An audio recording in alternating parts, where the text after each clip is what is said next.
A paz de Cristo a todos.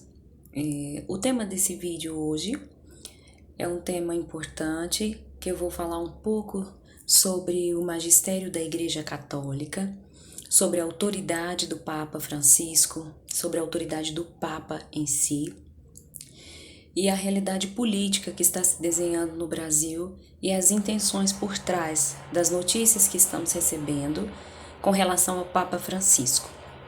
Então, você que está confuso sobre como interpretar algumas falas do Papa Francisco, eu peço você que fique comigo até o final desse vídeo, que você vai entender muitas coisas importantes. E eu peço também que compartilhe, se inscreva no meu canal, divulgue, porque eu tenho informações importantes para passar para muita gente. São questões que eu estudo há muito tempo, que eu já fiz parte de partidos de esquerda, eu sei como funciona, eu já estudo comunismo há muito tempo, então eu tenho muitas informações. Aqui não é uma questão de opinião que eu tenho para dar, tá? Eu não estou aqui falando sobre essa briguinha besta entre Lula e Bolsonaro, tá? Direita, esquerda, não. O que eu estou aqui é para catequizar. Tá? Então, aqui não é opinião, é conhecimento. E todas as informações que eu vou passar nesse vídeo, você pode pesquisar sozinho por si mesmo, tá? E eu aconselho que não pesquise somente na internet, porque a internet também tem um porquê, tá? E seleciona as informações. Então, inicialmente, vamos falar sobre o magistério da Igreja Católica Apostólica Romana. Eu acredito que você, como católico, conheça, né? Isso aqui é a Bíblia, essa minha aqui é a Ave Maria, é a tradução que eu aprendi e que é a tradução que eu mais gosto. Eu acho mais simples de entender. Então, quem trouxe para o Ocidente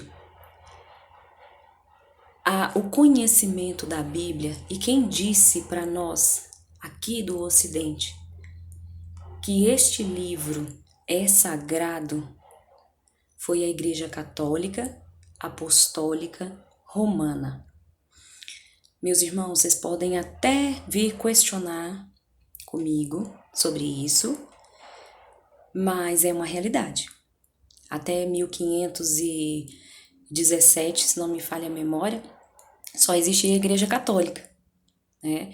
Então, os protestantes vieram depois disso e a Bíblia já tinha sido traduzida para o latim, já tinha sido compilada todos os livros e já tinha um cânon, que são os livros que pertenceriam, né, à Bíblia. Então, quem deu autoridade durante mais ou menos aproximadamente 1500 anos sobre esse livro sagrado foi a Igreja Católica. As primeiras cópias desse livro, os manuscritos originais, pertencem à Igreja Católica. Então, meu irmão, você pode até achar, mas historicamente a Bíblia foi originária dentro do coração da Igreja Católica. Então, nós católicos temos a confiança de que esse livro é sagrado. Porém, nós não podemos interpretá-lo do nosso jeito, porque nós não temos conhecimento histórico, científico, para interpretá-la a nosso bel prazer, tá? Então, a mesma igreja que nos diz que essa Bíblia é sagrada, ela também nos diz que este livrinho aqui, ó, é sagrado. Esse livrinho aqui é o Catecismo da Igreja Católica, tá? Se você católico, que se diz católico, não tem conhecimento sobre o Catecismo da Igreja Católica, que é um dos documentos mais básicos que a igreja tem, você não é católico, meu irmão. O católico apostólico romano não acha nada. Nós não achamos nada, porque a igreja não perdeu para a gente achar. A Igreja Católica não é uma questão de opinião, de gosto.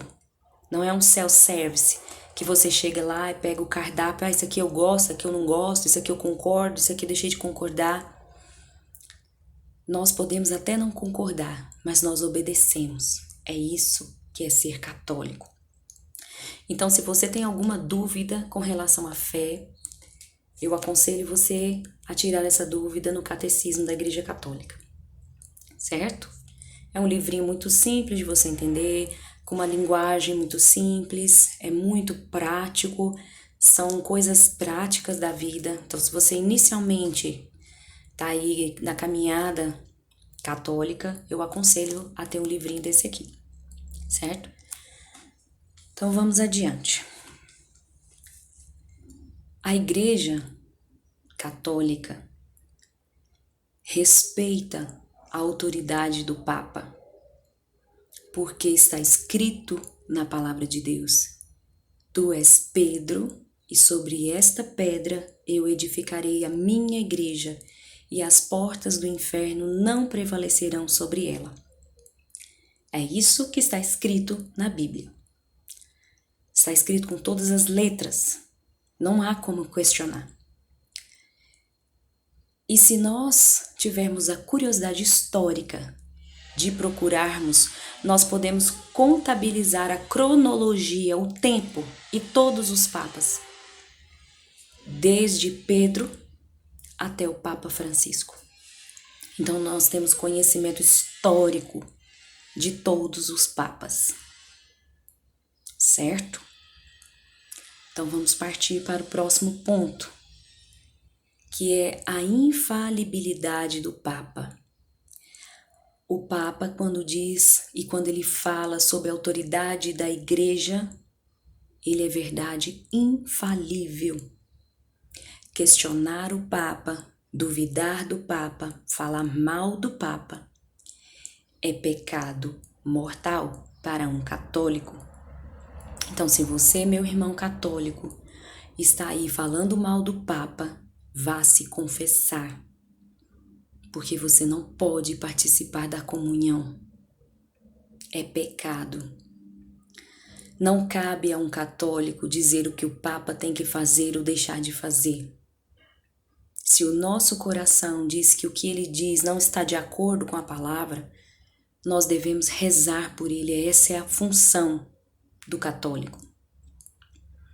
O Papa é a autoridade máxima da Igreja Católica. Deus deu o poder de ligar no céu e desligar. Só que o poder do Papa também tem limites. Ele não pode fazer as suas vontades do jeito que ele quer. Então não pense, meu irmão, que o Papa vai ordenar mulheres, que ele vai autorizar o casamento entre homossexuais. Isso é puramente mídia. Ele vai aceitar o divórcio. Isso é puramente mídia. Existe um intuito com relação às coisas que são trazidas para nós, que dizem que o Papa Francisco falou. Porque o Papa Francisco tem uma assessoria de imprensa, ele tem controladores de redes sociais. O Papa Francisco é um idoso, é um homem que reza, é um homem que tem muitas ocupações. Ele não passa o dia na internet conversando fiado. Então essas coisas que são ditas pelo Papa, geralmente são divulgadas por uma assessoria de imprensa. E geralmente são traduzidas com uma intenção. E geralmente chegam para nós, pelas mãos da Rede Globo, que é o que domina a imprensa no Brasil. Caso vocês não percebam, todas as notícias, quase todas que chegam até nós, têm o aval de um grupo, de um complexo de notícias que chama-se G1. E o resto da informação vem pela Rede Record, que é protestante e odeia o Papa. Inclusive numa novela que você que diz que é católico fica assistindo lá, outro dia eu perdi meu tempo assistindo, eles estavam lá dizendo que o Papa é a besta. Besta é eles, que ficam aí pregando essa teologia da prosperidade. Então, meu irmão, para de comer o que te oferecem o tempo todo, essas migalhas. A internet tem um motivo, ela tem um dono. Quase tudo que a gente procura, nós procuramos no Google. O Google tem um dono, tem seus próprios interesses. As notícias no Brasil têm os seus próprios interesses. O Papa Francisco fala através de documentos. Então, se você quer saber alguma informação, procure o pároco da sua igreja. Ele vai informar e vai traduzir para você. O Brasil existe duas questões gravíssimas que estão se afastando da Igreja Católica Apostólica Romana. São dois movimentos muito graves. O primeiro e mais grave de todos é o movimento comunista, esquerdista. O comunismo é uma realidade no Brasil, meus irmãos. E eu vou fazer um vídeo sobre o comunismo e eu peço que você fique atento, que eu vou divulgar aqui no meu canal. E o comunismo quer realmente derrubar a Igreja Católica, porque sabe que a Igreja Católica é o único poder político e religioso, porque a Igreja Católica tem poder político, sim, que pode derrubar o comunismo. Porque a Igreja Católica tem acesso a todas as pessoas, a todos os povos. A Igreja Católica instrui. A Igreja Católica mostra a realidade de Deus e o comunismo não pode ser participado se você crê em Deus. É isso que querem tirar de nós. Por isso que Karl Marx dizia que a religião é o ópio do povo. Não é à toa que querem tanto derrubar a Igreja Católica. Porque a Igreja Católica Apostólica Romana é o maior inimigo do poder político, do poder financeiro que está se desenhando no Brasil e no mundo. Nossa Senhora já disse em 1917, em Fátima, que se nós não rezássemos, se nós não fizéssemos a nossa parte, a Rússia espalharia os seus erros pelo mundo todo. E pelo visto nós não estamos rezando porque a Rússia está espalhando os seus erros pelo mundo todo. Então Nossa Senhora já alertou quando ela apareceu. Ela tinha medo do que viria a seguir. Nós temos uma grave influência política dentro da Igreja Católica no Brasil.